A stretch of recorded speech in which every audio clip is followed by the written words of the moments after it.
दोस्तों नमस्कार, M26 में आपका स्वागत है। सबसे पहले आप सभी को नव वर्ष की हार्दिक शुभकामनाएं। दोस्तों, इस नए साल में आप तारीख तो देखते ही होंगे, मोबाइल में, डायरी में या दीवार पे टंगे कैलेंडर में। क्या आपने कभी सोचा है यह तारीख तय किसने की? पूरी दुनिया एक ही कैलेंडर क्यों इस्तेमाल करती है? कैलेंडर कहाँ से आया, दुनिया में इसका विकास कैसे हुआ और खासकर हिंदुस्तान में, जहाँ परंपरागत कैलेंडर आज भी हमारे त्योहारों और जीवन को निर्देशित करते हैं। इस स्क्रिप्ट में हम पूरी दुनिया और भारत के कैलेंडर के इतिहास को कवर करेंगे और हम जानेंगे समय की सबसे बड़ी खोज, कैलेंडर की पूरी कहानी। दोस्तों, कैलेंडर क्या है? सरल शब्दों में अगर हम कहें तो यह समय को मापने का एक तरीका है, लेकिन यह सिर्फ तारीखें नहीं बताता। यह मौसम, फसलें, त्योहार, यहाँ तक कि धार्मिक अनुष्ठानों को ट्रैक करता है। प्राचीन समय में इंसान ने सूर्य, चंद्रमा और सितारों को देखकर समय का हिसाब रखना शुरू किया। पृथ्वी सूर्य के चारों ओर एक चक्कर लगाती है जो लगभग 365 दिन का साल बनाता है। इसे सोलर ईयर कहते हैं। वहीं चंद्रमा पृथ्वी के चारों ओर 12 बार घूमता है जो 354 दिन का लूनर ईयर बनता है। इन दोनों को मिलाकर लूनी सोलर कैलेंडर बने, जो ज्यादातर प्राचीन सभ्यताओं में इस्तेमाल हुए। दोस्तों, कहा जाता है कि सबसे पहले मेसोपोटामिया 5000 साल पहले सुमेरी लोग चांद को घूरते थे, हर नई चांदनी को नया महीना। लेकिन समस्या यह थी कि 12 चंद्र महीने में सिर्फ 354 दिन होते हैं। सूरज से 11 दिन कम तो फसलें पीछे रह जाती थी। समाधान, कभी कभी 13वां महीना जोड़ देते थे। राजा घोषणा करता, इस साल अतिरिक्त महीना, लोग खुश, एक महीना और छुट्टी। मिस्र में नील नदी की बाढ़ ही कैलेंडर थी। हर साल बाढ़ आती तो नया साल शुरू। 365 दिन बिल्कुल सटीक लगता था, लेकिन छोटी छोटी गलतियां जमा होती गई। 1400 साल बाद बाढ़ गर्मी में आने के बजाय सर्दी में आने लगी। फिर आते हैं माया। इन लोगों ने दो कैलेंडर एक साथ चलाए, जैसे दो घड़ियां एक हाथ में। एक 260 दिन का धार्मिक, दूसरा 365 दिन का रोजमर्रा का। दोनों का चक्कर पूरा होने पर लॉन्ग काउंट शुरू, जैसे समय का ओडोमीटर। चीन में सम्राट खुद कैलेंडर बनाता था। अगर कोई नया सम्राट आता तो नया कैलेंडर, रंग बदल जाता। पीला सम्राट तो पीला कैलेंडर, लाल सम्राट तो लाल कैलेंडर। दोस्तों, मौजूदा समय में जो कैलेंडर हमारे और आपके घर में टंगा हुआ है, उसका नाम है ग्रेगोरियन कैलेंडर। अब यह ग्रेगोरियन कैलेंडर किस तरह अस्तित्व में आया, इसका भी एक रोचक अतीत है। इसे 13वें पोप ग्रेगोरी द्वारा प्रचलित किया गया था, जिन्होंने इसे जूलियन कैलेंडर के सुधार के रूप में पेश किया था। लेकिन अब आप कहेंगे, यह जूनियर कैलेंडर भला क्या भला है? दोस्तों, रोमन सम्राट जूलियस सीजर जूलियन कैलेंडर के प्रणेता थे, जिन्होंने 46 ईसा पूर्व में इसकी शुरुआत की थी। उन्हीं के नाम पर इसे जूलियन कैलेंडर कहा गया। चूंकि वे रोम के सम्राट थे, इसीलिए इसे रोमन कैलेंडर भी कहा गया। इस कैलेंडर में 365 दिन थे और प्रति 4 वर्षों में एक अतिरिक्त दिन जोड़ा जाता था, यानी कि लीप ईयर। यह कैलेंडर बहुत हद तक सटीक तो था, लेकिन सम्राट से सौर वर्ष की गणना में महज 11 मिनट की भूल हो गई। इसी कारण समय के साथ यह कैलेंडर मौसम के साथ सामंजस्य बैठाने में भूल करता रहा।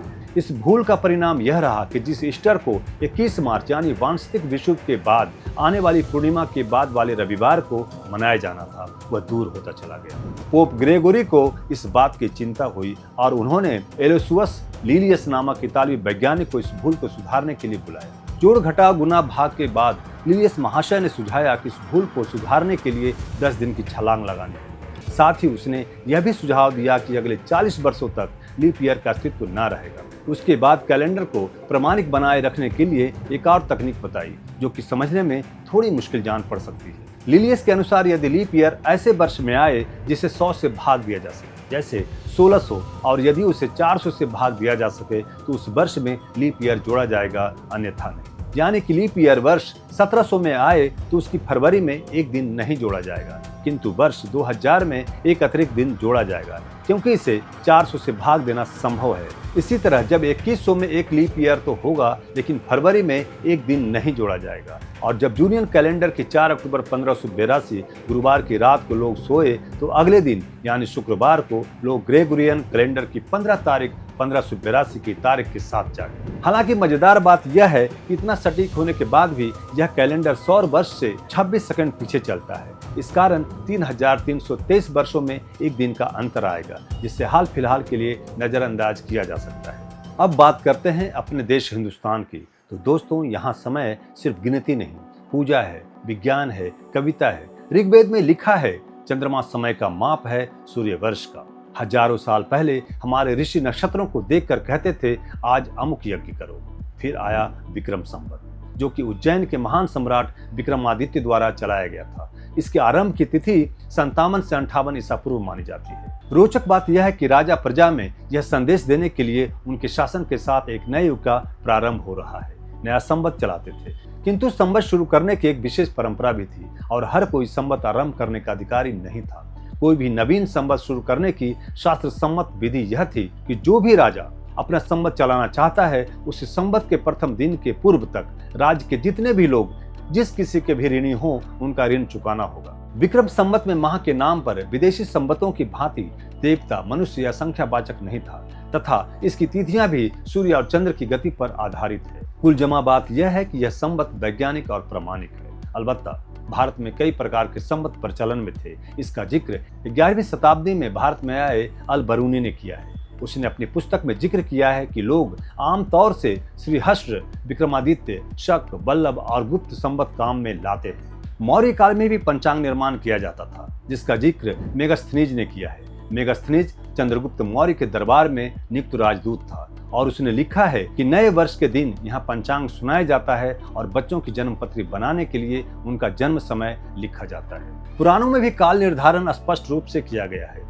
एक माह को 2 पक्ष, कृष्ण और शुक्ल तथा वर्ष को 2 अयन, दक्षिणायन और उत्तरायण में बांटा गया है। इसे क्रमशः देवताओं की रात्रि और दिन मानकर हमारे एक वर्ष को देवताओं का एक दिन माना गया है। राष्ट्रीय संवत चैत्र प्रतिपदा 1879 यानी 22 मार्च 1957 को शक संवत को भारत के राष्ट्रीय कैलेंडर के रूप में अपनाया गया। यह 78 ईस्वी में प्रारंभ हुआ था। इसके नामकरण के पीछे कई मत है, परंतु सर्वाधिक प्रचलित मतानुसार इसे कुषाण राजा कनिष्क ने चलाया था। हालांकि इस संवत का प्रवर्तक कौन है, यह भारतीय इतिहास और काल गणना के सबसे बड़े अबूझ प्रश्नों में से एक है। इसका भी प्रथम माह चैत्र और अंतिम माह फाल्गुन होता है। ब्राह्ममिहिर ने इसे शक काल तथा शक भूप काल कहा है। इसे राष्ट्रीय शाके के नाम से भी जाना जाता है। तो दोस्तों, कैलेंडर सिर्फ नंबरों का खेल नहीं, यह हमारी सभ्यता की धड़कन है।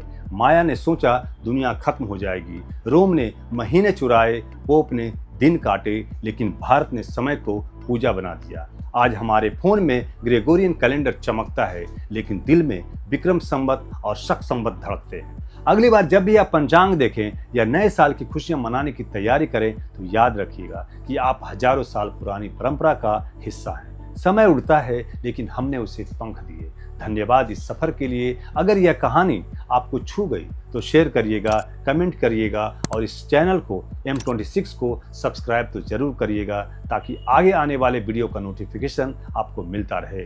धन्यवाद।